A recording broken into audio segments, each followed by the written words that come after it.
আমি ৬ সপ্তাহ আগে যখন পাকিস্তানে আসি তখন আমি এমন একটি দেশ ও জনগণের কাছে এসেছিলাম যারা সবাই হায়া সোফিয়াকে দ্বিতীয়বারের মতো মসজিদে রূপান্তর করাকে সমর্থন করছিল।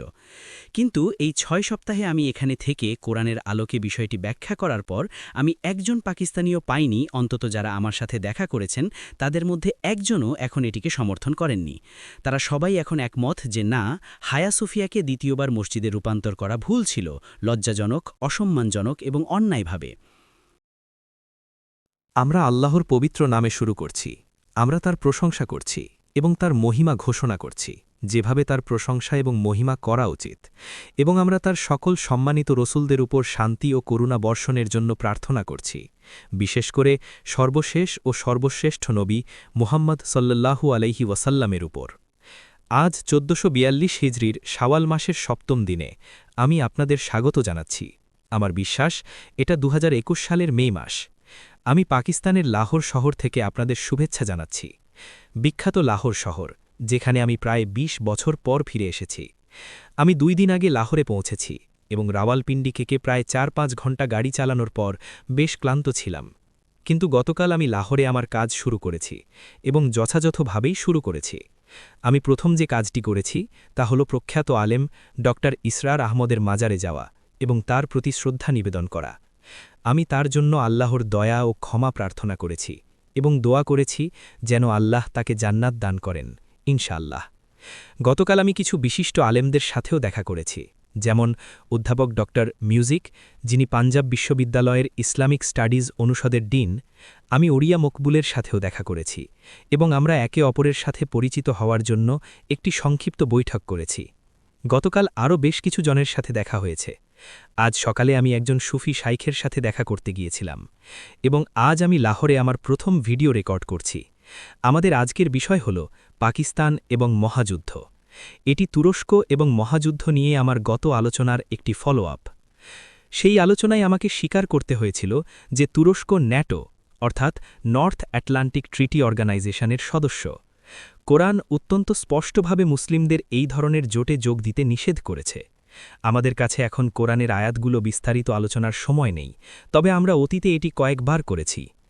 আল্লাহ বারবার বলেছেন যে আপনি যদি তাদের সাথে যোগ দেন, উদাহরণস্বরূপ ন্যাটোতে, যেটি আধুনিক পশ্চিমা সভ্যতার কেন্দ্রবিন্দুতে থাকা একটি জোট এবং যা তাদের মারিক শাখা হিসেবে কাজ করে, তাহলে আপনার পরিচয় তাদের সাথেই গণ্য হবে। আমাকে এই কথাগুলো বলতে হচ্ছে কারণ এমন কিছু মানুষ আছেন যাদের চিন্তাভাবনায় ঘাটতি রয়েছে বলে মনে হয়। তাই আমি দুঃখিত, কিন্তু যাদের বুঝতে অসুবিধা হয় তাদের জন্য আমি সবসময় সবকিছু বারবার ব্যাখ্যা করতে পারি না। আমি স্পষ্টভাবে ব্যাখ্যা করার পরেও তারা বোঝেন না। আপনি যদি তাদের সাথে যোগ দেন তাহলে আপনি আর আমাদের অন্তর্ভুক্ত নন, আপনি তাদেরই।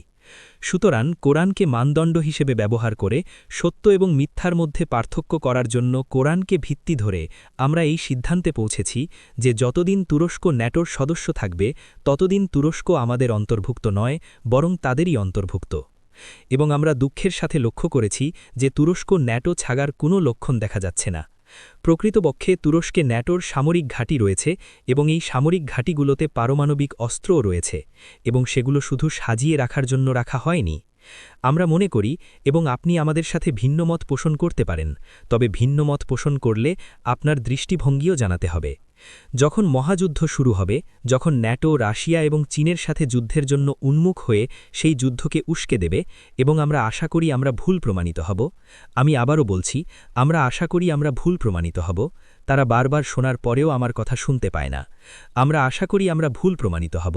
আমরা আশঙ্কা করছি যে এই যুদ্ধ জো বাইডেনের মার্কিন যুক্তরাষ্ট্রের প্রেসিডেন্ট হিসেবে ৪ বছরের মেয়াদের মধ্যেই সংঘটিত হবে, এবং আমরা মনে করি যুদ্ধ শুরু হওয়ার সময় তুরস্ক ন্যাটোর সদস্যই থাকবে। তাদের জোট ছাড়ার কোনো সম্ভাবনা দেখা যাচ্ছে না।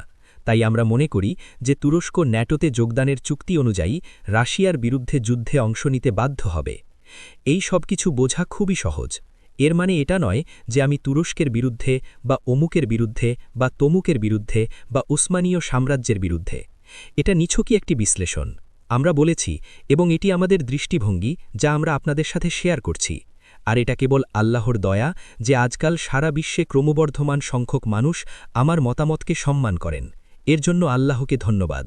হ্যাঁ, আমি জানি আমাদের অনেক সমালোচক আছেন, কিন্তু আরবি প্রবাদটি হল, সমালোচনা চলতে থাকে কিন্তু কাফেলা এগিয়ে যায়। আমরা আল্লাহকে ধন্যবাদ জানাই যে আরও বেশি মানুষ আমার মতামতের প্রতি সম্মান দেখাচ্ছেন। আর তা হল, রাশিয়া এখন বিশ্বের সবচেয়ে শক্তিশালী সামরিক শক্তি, এবং এটি ব্যাখ্যা করার জন্য অনেক কিছু রয়েছে। যদি তুরস্ক ন্যাটোর পক্ষে যুদ্ধে যোগ দেয়, তাহলে তুরস্ক থেকে মস্কোর দিকে পারমাণবিক ক্ষেপণাস্ত্র নিক্ষেপ করা হতে পারে। তখন রাশিয়া কি হাত গুটিয়ে বসে থাকবে, যখন তুরস্ক থেকে ন্যাটোর পারমাণবিক ক্ষেপণাস্ত্র মস্কো এবং রাশিয়ার দিকে ছুটে আসবে? আমি বিশ্বাস করি রাশিয়ার প্রতিক্রিয়া তুরস্কের জন্য ভয়াবহ পরিণতি ডেকে আনবে। এটি আমার ব্যক্তিগত মতামত। তুরস্কের সশস্ত্র বাহিনী মারাত্মকভাবে ক্ষতিগ্রস্ত হবে। আমি এটা বলছি না কারণ আমি কাউকে অপছন্দ করি। আমি আপনাদের বলছি এটা আমার সামরিক বিশ্লেষণ। এবং আমি এই সিদ্ধান্তে পৌঁছেছি যে সম্ভবত মহাযুদ্ধে তুরস্কের ভূমিকার কারণেই আমাদের নবী সাল্লাল্লাহু আলাইহি ওয়াসাল্লাম ভবিষ্যদ্বাণী করেছিলেন যে মহাযুদ্ধের ৭ মাস বা ৭ বছরের মধ্যে কনস্টান্টিনোপল বিজয় হবে। কিন্তু কিছু মানুষ আছেন যাদের বোঝার ক্ষমতা কম, এবং তারা বোঝেন না যে নবী মোহাম্মদ সাল্লাল্লাহু আলাইহি ওয়াসাল্লাম কর্তৃক ভবিষ্যদ্বাণীকৃত কনস্টান্টিনোপল বিজয় মহাযুদ্ধের পরে হবে। না, তারা মনে করে এটা মহাযুদ্ধের আগেই হয়ে গেছে। ইসলামিক বিশ্বে এমন সহজ বিষয় বোঝার অক্ষমতায় অনেক মানুষ হতাশ। আমাদের নবী ভবিষ্যদ্বাণী করেছিলেন মহাযুদ্ধের পরে কনস্টান্টিনোপল বিজয় হবে। মহাযুদ্ধ এখনও ঘটেনি, এবং সেই কনস্টান্টিনোপল বিজয় সম্ভব হবে কারণ তুরস্কের সশস্ত্র বাহিনী মারাত্মকভাবে ক্ষতিগ্রস্ত হবে যদি তুরস্ক সেই যুদ্ধে যোগ দেয়। যদি তুরস্ক সেই যুদ্ধে যোগ না দেয়, এর মানে হবে যুদ্ধের আগেই তুরস্ক ন্যাটো ত্যাগ করেছে। যদি এমনটা হয়, আমরা খুব খুশি হব এবং বুঝব যে তুরস্ক এখন সত্যের সাথে সামঞ্জস্যপূর্ণ আচরণ করছে এবং কোরআনের কাছে আত্মসমর্পণ করছে। কিন্তু আমরা তুর্কি নেতৃত্বের মধ্যে কোরআনের প্রতি সেই সম্মান প্রদর্শনের কোনো লক্ষণ দেখিনি। এরপর আমরা ব্যাখ্যা করেছি যে আমাদের মতে, এবং আপনি ভিন্ন মত পোষণ করতে পারেন, কনস্টান্টিনোপল বিজয়ের মূল কারণ সামরিক নয়। এটি বসফরাস এবং দারদানেলিস প্রণালী মুক্ত করা নয়। এই ধারণাটি আমার 10 বছর আগে ছিল যখন আমি মালয়েশিয়ার আন্তর্জাতিক ইসলামী বিশ্ববিদ্যালয়ে এই বিষয়ে আমার প্রথম বক্তৃতা দিয়েছিলাম। পরবর্তীকালে আমি বুঝতে পেরেছি না, এটি অন্যতম একটি কারণ যে বসফরাস এবং দারদানেলিস প্রণালী ন্যাটোর প্রভাব থেকে মুক্ত হবে এবং রাশিয়ার নৌবাহিনী ভূমধ্যসাগরে প্রবেশ করতে পারবে, যা ইসরায়েলের জন্য দুঃসংবাদ। কিন্তু এখন আমি এই সিদ্ধান্তে পৌঁছেছি যে না, এটি সবচেয়ে গুরুত্বপূর্ণ কারণ নয়, কারণ আল্লাহ যাকে ইচ্ছা জ্ঞান দান করেন এবং তিনি কখন তা দেবেন তা নির্বাচন করেন। আমরা বসে অপেক্ষা করি, চিন্তা করি, বিশ্লেষণ করি, এবং তারপর যখন জ্ঞান আসে তখন আসে। কনস্টান্টিনোপল বিজয়ের প্রধান কারণ হল তারা পছন্দ করুক বা না করুক, তারা এর সাথে একমত হোক বা না হোক, এটা অপ্রাসঙ্গিক, কারণ তাদের এটা থামানোর ক্ষমতা থাকবে না। আর তা হল যখন আমরা কনস্টান্টিনোপল জয় করব, আমরা হায়া সোফিয়াকে ফিরিয়ে দেব। আমি 6 সপ্তাহ আগে যখন পাকিস্তানে আসি, তখন আমি এমন একটি দেশ ও জনগণের কাছে এসেছিলাম যারা সবাই হায়া সোফিয়াকে দ্বিতীয়বারের মতো মসজিদে রূপান্তর করাকে সমর্থন করছিল। কিন্তু এই 6 সপ্তাহে আমি এখানে থেকে কোরআনের আলোকে বিষয়টি ব্যাখ্যা করার পর আমি একজন পাকিস্তানীয় পাইনি, অন্তত যারা আমার সাথে দেখা করেছেন তাদের মধ্যে একজনও এখন এটিকে সমর্থন করেননি। তারা সবাই এখন একমত যে না, হায়া সোফিয়াকে দ্বিতীয়বার মসজিদে রূপান্তর করা ভুল ছিল, লজ্জাজনক, অসম্মানজনক এবং অন্যায়ভাবে। সুতরাং এটি একটি ভালো লক্ষণ যে পাকিস্তানকে এই ভুল ধারণা থেকে রক্ষা করা যেতে পারে। এবং যখন আমরা হায়া সোফিয়াকে অর্থোডক্স খ্রিস্টান বিশ্বের কাছে ফিরিয়ে দেব, তখন কোরআন যা বলেছে তা পূর্ণ হবে। তখন আপনি কোরআনের ভবিষ্যদ্বাণীর পরিপূর্ণতা দেখতে পাবেন। আপনি অবশ্যই তাদেরকেই আপনার প্রতি ভালোবাসা ও স্নেহের সবচেয়ে নিকটবর্তী পাবেন যারা নিজেদের পরিচয় দেয় এই বলে যে আমরা খ্রিস্টান।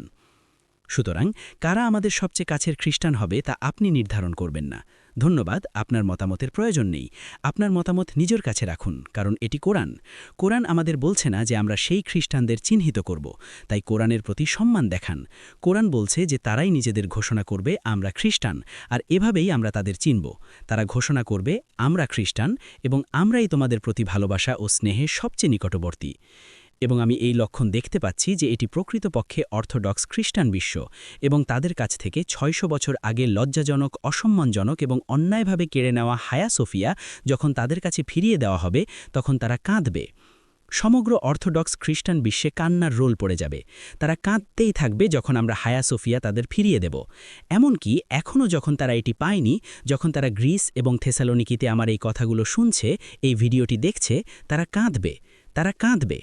তাই যারা সেই খ্রিস্টান ক্যাথেড্রালকে মসজিদে রূপান্তর উদযাপন করে তাদের বলুন তাদের এই অবান্তর কার্যকলাপ চালিয়ে যাওয়ার জন্য খুব কম সময় বাকি আছে এবং তারপর তাদের এই ভুল ধারণার অবসান ঘটবে।